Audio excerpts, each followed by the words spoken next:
Kemudian para ikhwah sekalian, bid'ah selanjutnya adalah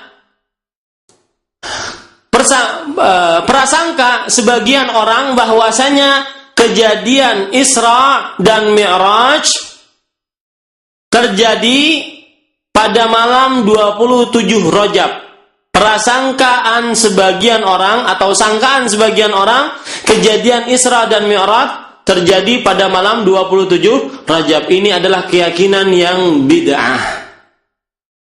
Kenapa? Karena tidak ada dalil yang maklum, yang diketahui, ya, baik itu berupa bulannya atau berupa tanggalannya atau berupa harinya, ya, yang menjelaskan akan kapan terjadinya kejadian Isra dan Mi'raj. Tetapi kita meyakini seyakin-yakinnya bahwasanya Nabi Muhammad SAW berisra dan Mi'raj. Perhatikan dua masalah ini. Kita, kata Syekhul Islam Ibnu Taimiyah, lam yakum dalilun ma'lum. Tidak ada dalil yang maklum.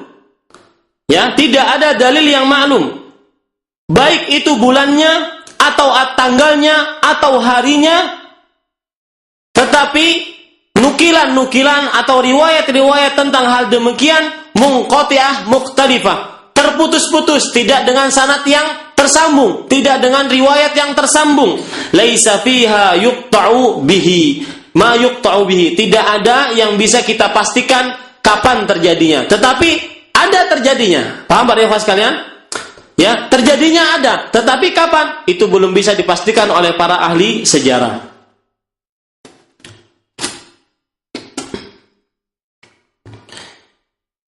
Imam Ibnu Hajar rahimahullahu ta'ala, beliau menyebutkan di dalam kitab beliau Fathul Bari, bagaimana pertentangan atau perselisihan para ulama sejarah dan para ulama hadis tentang terjadinya Isra dan Mi'raj. Kapan terjadinya? Kata beliau,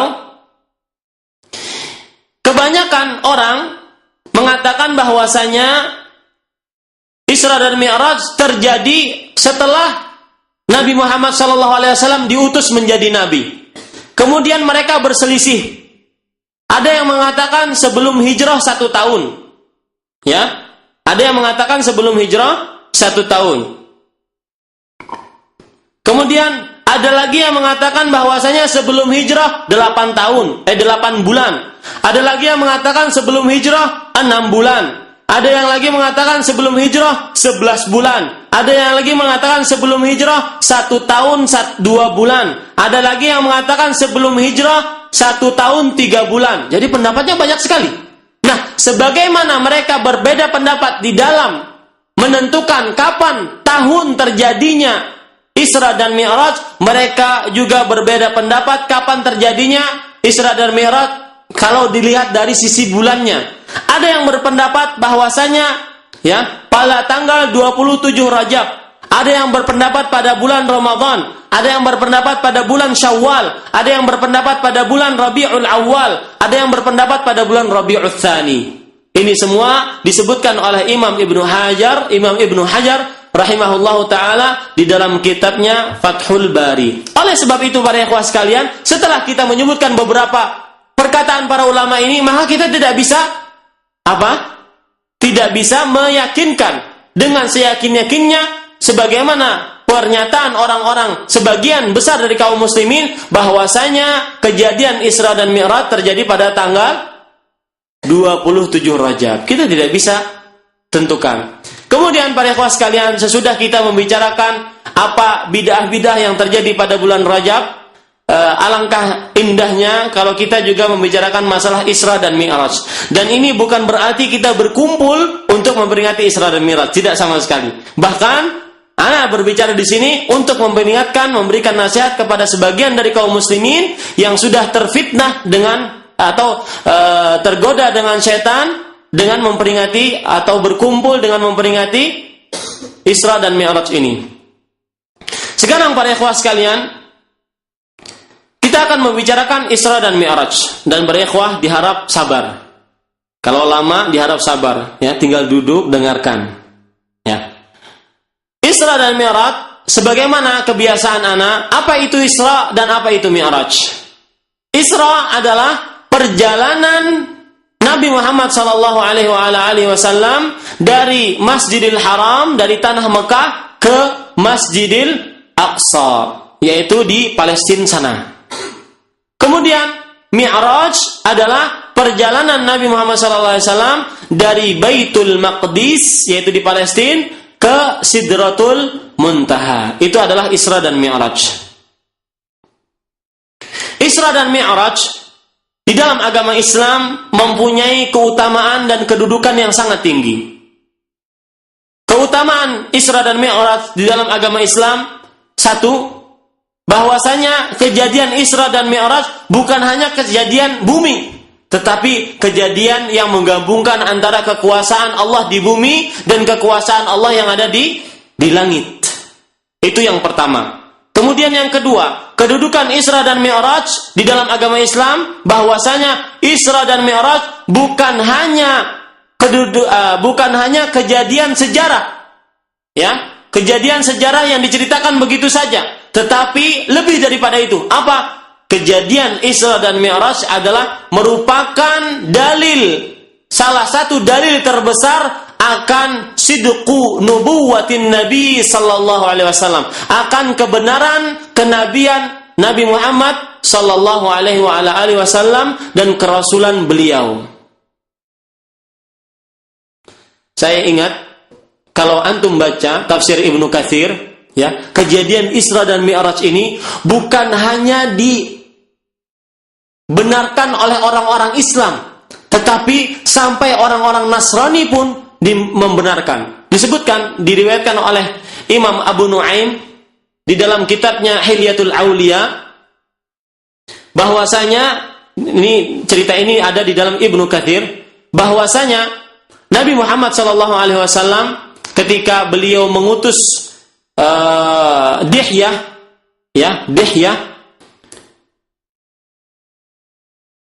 ke negeri Heraklius.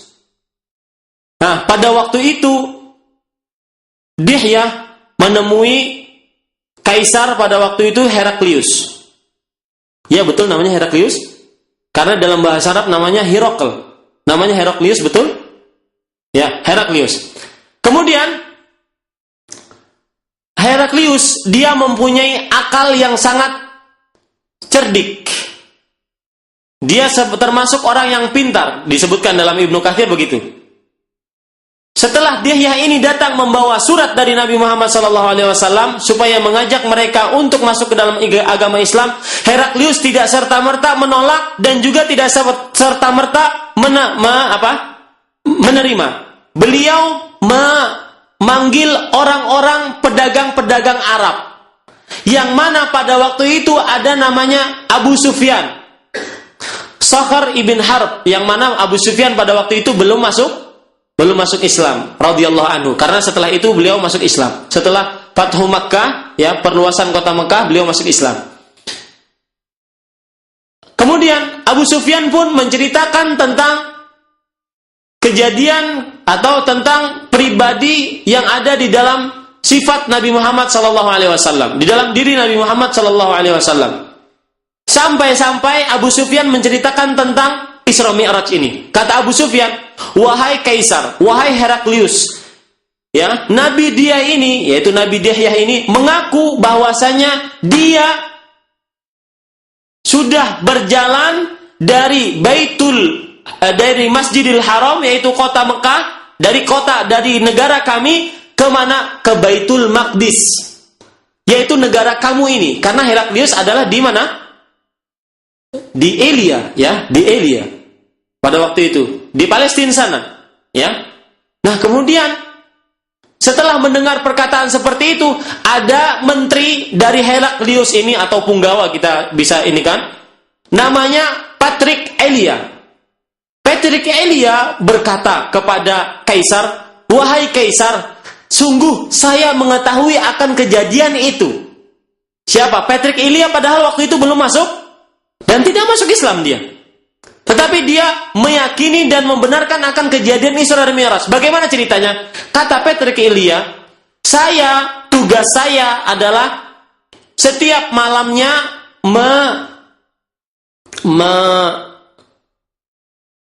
menutup seluruh pintu-pintu yang ada di Masjidil Aqsa.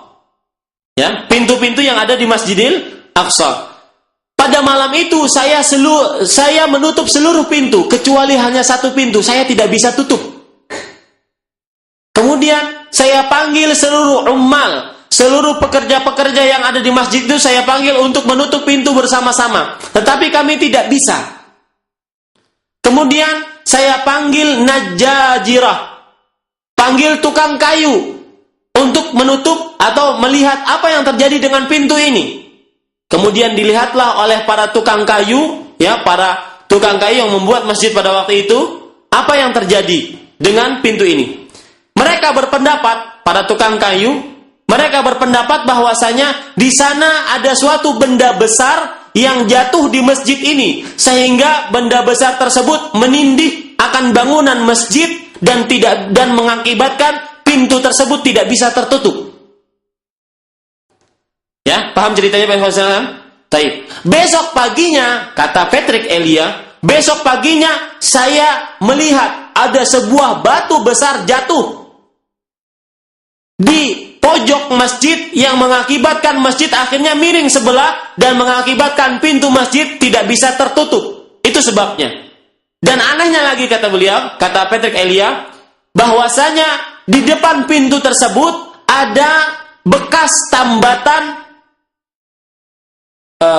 binatang.